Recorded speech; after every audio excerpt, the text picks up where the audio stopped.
नमस्कार फ्रेंड्स। आज मैं फेसबुक के माध्यम से हमारे माननीय प्रधानमंत्री श्री नरेंद्र मोदी जी तक एक मैसेज पहुंचाना चाहता हूं। अगर आपको सही लगे तो आप इसे ज़रूर शेयर कीजिएगा, क्योंकि ये सिर्फ मेरी नहीं, हमारे जैसे लाखों लोगों की समस्या है, जिसे मोदी जी तक पहुंचाना बहुत ज़रूरी है। आज सबसे बड़ी समस्या प्राइवेट इंडस्ट्री में काम करने वाले स्टाफ लोगों की हो रही है। स्टाफ या जो भी एम्प्लॉय काम कर रहे हैं प्राइवेट सेक्टर में, जो जॉब कर रहे हैं, उनकी सबसे बड़ी समस्या ये है कि कंपनियां सीटीसी के नाम पे एम्प्लॉय के साथ अन्याय करती हैं। सीटीसी का बोल के उनकी जो सैलरी बताई जाती है, उसके बाद जो पीएफ डिडक्शन किया जाता है, 24% पीएफ डिडक्शन एम्प्लॉय के सैलरी से होता है।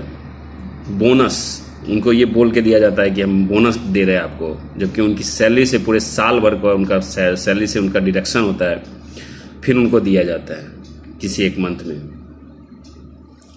ग्रेजुटी भी उनकी हर मंथ उनके सैलरी से डिडक्ट किया जाता है, और फिर उन्हें एक मंथ जब वो जॉब छोड़ते हैं, रिटायर होते हैं, तो एज पर रूल्स फिर वो उन्हें देते हैं। तो ये आखिर प्राइवेट इंडस्ट्री में चल क्या रहा है? ये समस्या एक बहुत बड़ी है। आप या तो सीटीसी में आप दे रहे हो तो उसमें कोई इशू नहीं है, लेकिन अगर आप बोनस, इससे अच्छा आप बोनस मत काटो, आप ग्रेजुटी मत काटो, आप जो भी अमाउंट डिडक्ट करके आप किसी एम्प्लॉय को आप वापस एक साल के बाद देते हो, वो सब बंद कीजिए। ये बहुत गंदा चीज़ है। एम्प्लॉय के हाथ में पैसा आता नहीं। बहुत सारे लोग ऐसे होते हैं जो 2 महीना जॉब करते फिर छोड़ देते हैं, 3 महीना जॉब किए, 6 महीना जॉब किए, फिर वो कभी एम्प्लॉय कंपनी किसी पैसा मांगने के लिए भी नहीं आता है कि मेरा हिसाब दीजिए, और वो सारे के सारे पैसे कंपनी के पास जमा रह जाते हैं, क्योंकि वो कंपनी ऑलरेडी पहले से काट चुकी होती है। 24% सरकार बोलती है कि 12% एम्प्लॉय देता है, 12% एम्प्लॉयर देता है, लेकिन सीटीसी के अंदर सारा का सारा पैसा एम्प्लॉय का ही कटता है। एम्प्लॉयर इसमें से 1 रुपया भी नहीं डोनेट देता है। ये कब तक ऐसा चलते रहेगा? या तो हमें ये बोल दिया जाए कि भाई सरकार इस तरह की बात जो घोषणा करती है कि एम्प्लॉयर वो बंद कर दे, या इसको पूरी तरह से क्लियर करें कि भाई एम्प्लॉय का 12% ही कटेगा, 12% एम्प्लॉयर को देना होगा सीटीसी के बाहर। दूसरा, बोनस, अगर आप बोनस अपने प्रॉफिट पे नहीं देते हो तो आप एम्प्लॉय का पैसा काट के उसे बोनस मत दो।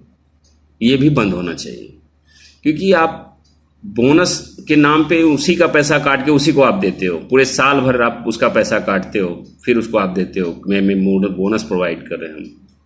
उससे कोई ज़रूरत नहीं एम्प्लॉय की।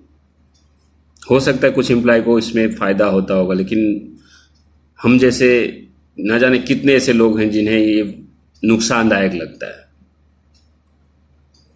मैं आप सबसे आग्रह करता हूँ कि मोदी जी तक, माननीय हमारे प्रधानमंत्री श्री नरेंद्र मोदी जी तक ये वीडियो जरूर पहुंचना चाहिए, क्योंकि मेरा ही नहीं, ये हजारों लाखों लोग ऐसे हैं जो इस तरह की समस्याएं से जूझ रहे हैं। बोनस, ग्रेजुटी भी कंपनी काटती है, एम्प्लॉय का ही पैसा काट के ग्रेजुटी के तौर पे उन्हें देगी। क्या ये ग्रेजुटी एक्ट में है? अगर है तो फिर से बंद कर दिया जाना चाहिए। एम्प्लॉय का ही पैसा काट के अगर एम्प्लॉय को देता है तो ग्रेजुटी का मतलब नहीं रहा फिर।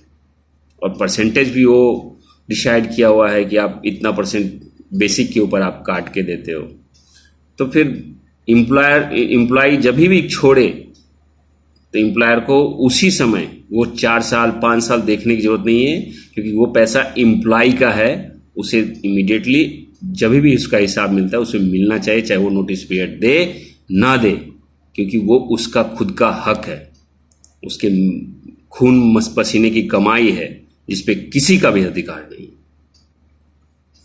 मैं आप सबसे आग्रह करता हूं कि अगर आपको ये लगता है कि सच में ये सही है तो आप इसे प्लीज़ ज़रूर शेयर कीजिए, क्योंकि आपके शेयर करने से, और अगर आपकी भावना कुछ है इस वीडियो के ऊपर, आप ज़रूर मैसेज में कमेंट में डालिए, क्योंकि आप और हम सब जो सफ़र कर रहे हैं, एक और सबसे बड़ी समस्या जो मैंने बताई नहीं, प्राइवेट इंडस्ट्री में जो स्टाफ लोग काम कर रहे हैं, जो ना मैनेजर हैं और ना मतलब वर्कर हैं, बीच के जो स्टाफ बोल सकते हैं हम उनको, एग्जीक्यूटिव ऑफिसर जो भी है, आप हिंदुस्तान के किसी भी कोने में चले जाइए, 90% या एटलीस्ट 80% कंपनियां मेरे हिसाब से उनको ओवर टाइम नहीं देती है। उनसे काम 8 घंटे से ज़्यादा लेती है, 10 घंटे 11 घंटे काम उनसे लेगी, लेकिन उनको ओवर टाइम नहीं देती है।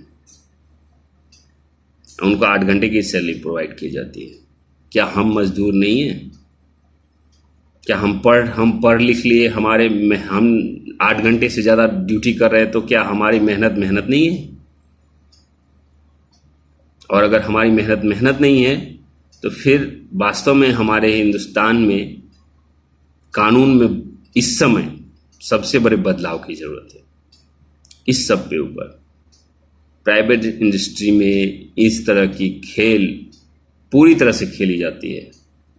सरकार को लगता है कि एम्प्लॉय को बहुत खुश रखता है।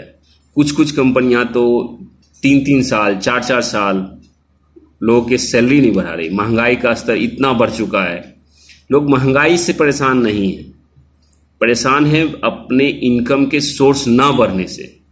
आज आपका इनकम का सोर्स नहीं बढ़े और आप महंगाई बढ़ जाएगा तो स्वाभाविक है लोग परेशान होंगे।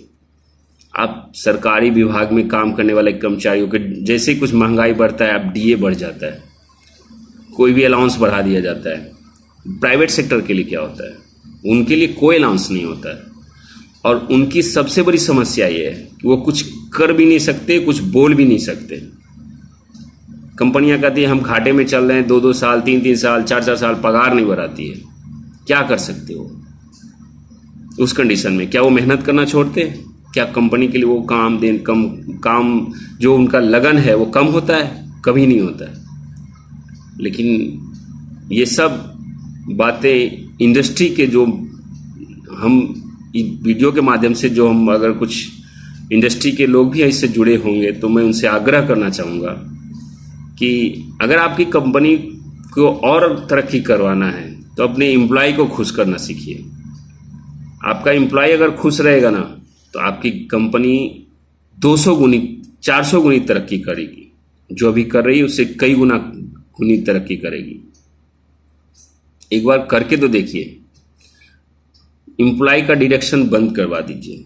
एम्प्लॉय का जो डिडक्शन होता है, पीएफ काटना 12%, ग्रेजुटी काटना, बोनस काटना, एलटीए काटना, यह जो भी XYZ उनकी मंथली सैलरी से उनका डिडक्शन होता है, ये कहकर कि भाई ये आपको साल भर बाद मिलेगा या जो भी एक सर्टेन टाइम के बाद मिलेगा, ये सब बंद करवा दीजिए।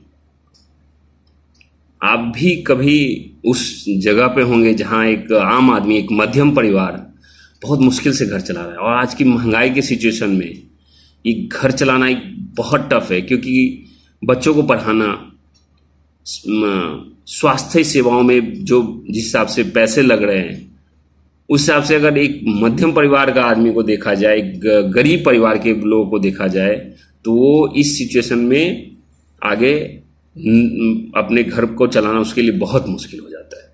वो अपने बच्चे को एक अच्छे स्कूल में पढ़ा नहीं सकता है, वो अपने बच्चे को एक अच्छे हॉस्पिटल में दिखा नहीं सकता है। कब तक ऐसा चलेगा? कब तक एक सरकारी कर्मचारी के लिए आप कभी भी ऐसा महंगाई दर बढ़ाते जाते हो? कोई उसके लिए नहीं, हमें ये नहीं कि आप क्यों बढ़ाए, वो अच्छी चीज़ है, बढ़ना ही चाहिए, लेकिन प्राइवेट इंडस्ट्री के ऊपर फोकस कब होगा सर? महंगाई बढ़ने से किसी को तकलीफ नहीं होती है, महंगाई के साथ उनका जो सोर्स ऑफ इनकम है वो नहीं बढ़ने की वजह से लोगों को तकलीफ बढ़ती है। लोगों की इनकम नहीं बढ़ेगी तो तकलीफ सबको होगा, चाहे वो कोई भी हो, हर कोई सी इंसान को होगी। धन्यवाद दोस्तों। अगर आपको लगता है कि ये वीडियो शेयर करना चाहिए तो आप जरूर शेयर कीजिएगा। धन्यवाद।